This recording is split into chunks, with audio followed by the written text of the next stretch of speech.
Hello. Ayan, maulan. Walang init ngayon. Mukhang maghapon na ganito ang panahon.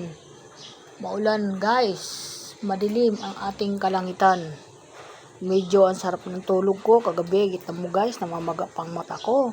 Sa sobrang tulog. Walang gising-gising. Ayan, doon kami sa baba natulog. Kami mag-asawa, dalawa kasi. Sobrang init sa taas kagabi, kaya bumaba na lang kami, doon na kami dalawa natulog. Yan, medyo ang sarap naman ang tulog mga guys.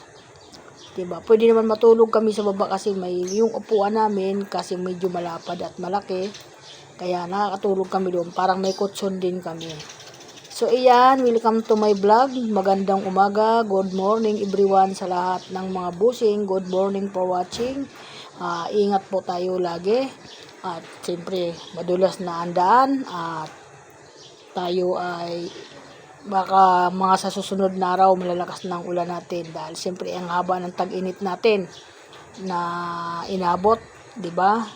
Mayo ngayon kaya tapos natapos na pala yung atin Mayo o ano na ngayon? June 1 na ngayon, June 1, 'di ba? Ang bilis lang ng panahon. Grabe, parang hinahabol tayo ng oras. Kaya mga ilang dekada lang guys, magpapasko na naman. Abot na naman tayo sa atin mga Pasko. Ba't wala kayong payong? Oh, inuubo pa yan. Sabi ko sa'yo, pa-check up nyo sa barangay. Oh. Inuubo. Yan guys, araw pala ngayon ng enrollment dito sa aming lugar, sa Santo Cristo, kaya nandun na yung anak ko, nagpapa-enroll ng kanyang mga alaga. Yan, kaya yan, pasukan na naman, tag-ulan na naman, kawawa na naman ang mga estudyante natin, abot na naman sila ng ulan. Yan. Kaya medyo yung isa inuubo. Sabi ko, hindi po pwedeng painumin ng mga tabli-tablitas yan. Lighter? Lighter? Saan 10 lang. Sabi yung lighter ko dito. Ay, nako. Yan, bili ka lang dyan. Puno. Yan o. Puno-puno. Ayan na?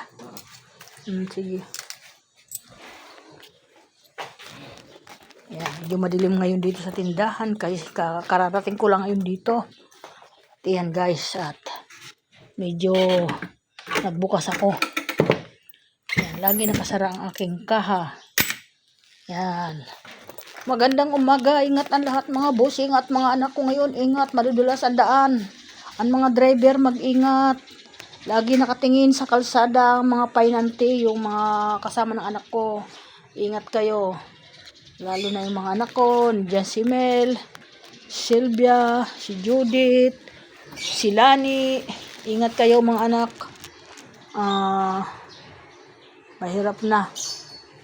Lagi kayo mananalangin kahit maiksi lang. Pag kayo lumalabas ng inyong bahay, manalangin na kayo. Maingi kayo sa Panginoon ng gabay. Yan lang naman ang tutulong sa atin ng makapangyarihan.